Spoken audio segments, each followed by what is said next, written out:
guys, I'm Craig and welcome to Is This News, where we're going to be looking at all the videos that are trending the highest on YouTube. We've got some really weird videos that are in like the millions, and we're going to try and work out, if we can, why exactly. Okay, so we've got Maisie, supposedly, according to her owner, she has the world's smallest dog. She's got videos of it next to a Coke can, just to give it, obviously, a sense of how small it is and bouncing around. Obviously, its head takes up about half of its entire size. She's from Poland. She reckons that it's the smallest dog in the world, and she wants to try and get it into the Guinness Book of Records. But straight away, controversy has hit, because people are already claiming that they have dogs that are even smaller. There's a bit of a debate going on. Some people are talking about mass and all that stuff, and who knows what it is. Have you seen a dog that is even smaller than that? Do you think it's going to win? Do you think it stands a chance? Do we even care? Is that really news? My personal opinion is any dog that's smaller than, I would say, thigh height, it's not really a dog. If you want a dog, dogs are, you know, they have teeth, they bite you, you can play with them, throw a stick for them. This thing's like that big, it's a rat. Why would you bother spending the money on a dog that's that size? I mean, as opposed to a hamster that you can just leave in a cage, you don't have to really clean up after it, you don't have to worry about vet bills, you don't get that attached to it. I'm sure these people do get attached. And essentially, you can't live that long. It's just a waste of time. If you can get a dog, get a proper dog. So that's what I think. Have a look at it and see what you think. Okay, the next one we've got is Nicole Westbrook, which she's got a pop video for her song It's Thanksgiving.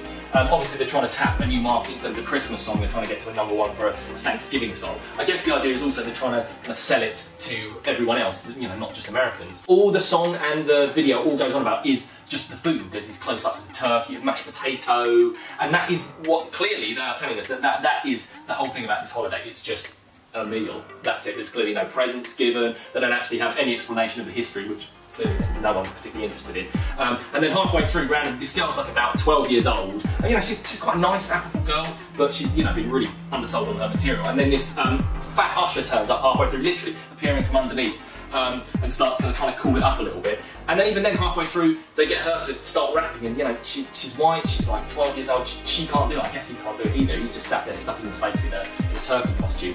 I don't think it's gonna take off. I don't think it's even gonna take off in America, but maybe they're more you know, obsessed with Thanksgiving than we give them credit for. It's certainly not going to take off over here. We kind of have an idea of what Thanksgiving is. In fact, probably more of an idea than that gives us. I don't think any other culture is going to care about it. It's, you know, you'd be better off getting Jamie Oliver doing, you know, this is bonfire night, doing, you know, a recipe for that. I don't think her career is going to be launched by this one, but see, we think maybe I'm completely wrong and completely out of touch. It's a completely different market for it. So, you know, let's know what we think. Okay, next up we have the pilot episode of the new Battlestar Galactica series, Blood and Chrome. For those of you who have heard of Battlestar Galactica, it was years and years ago. It was a TV series, kind of quite cheap and cheesy, essentially a Star Wars rip-off with Dirk Benedict's face from the A-Team chewing on a big old cigar. A few years ago they remade it and they started getting loads of politics into it and actually kind of taking this cheesy concept and making it legitimate. And I think that's, you know, this whole kind of new American quality TV, that's kind of one of the initiators of it all. It's really good. It's such a good idea to take something really cheesy and kind of over the top and sci-fi, and with really quite good special effects for TV, and actually inject something solid into it. They've then kind of done this in like the Clone Wars cartoon. They, you know, even though it's for kids, they put more politics into it.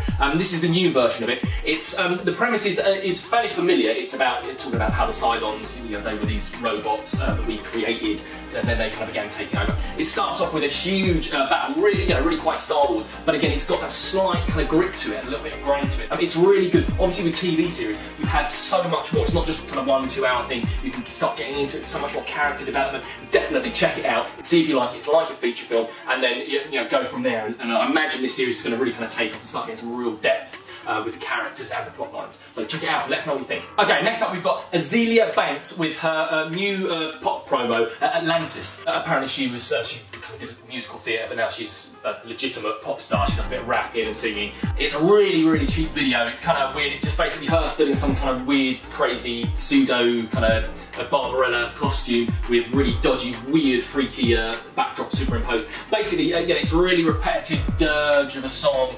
It's clearly aimed for, you know, your student types. So just, if you want to just sit there and maybe spark up a big bifter, get some munchies and just chill out to it and mong out to it, then I'm sure it's great and amazing. If you're stone cold sober and watching it, it's the kind of thing that will actually fry your brain and make you feel a little bit stoned. So I suggest sit back, get nice and comfy, get a few mates around, get a bit giggly, get a bit caned, and then switch it on. If apart from that, avoid it because it's cheap and it's pretty dull. Okay, well great, let us know your opinions. So comment below, and I want you to subscribe above. If you like it, subscribe to us. So thanks for watching us. See you next time. I've been Craig. Look forward to seeing you.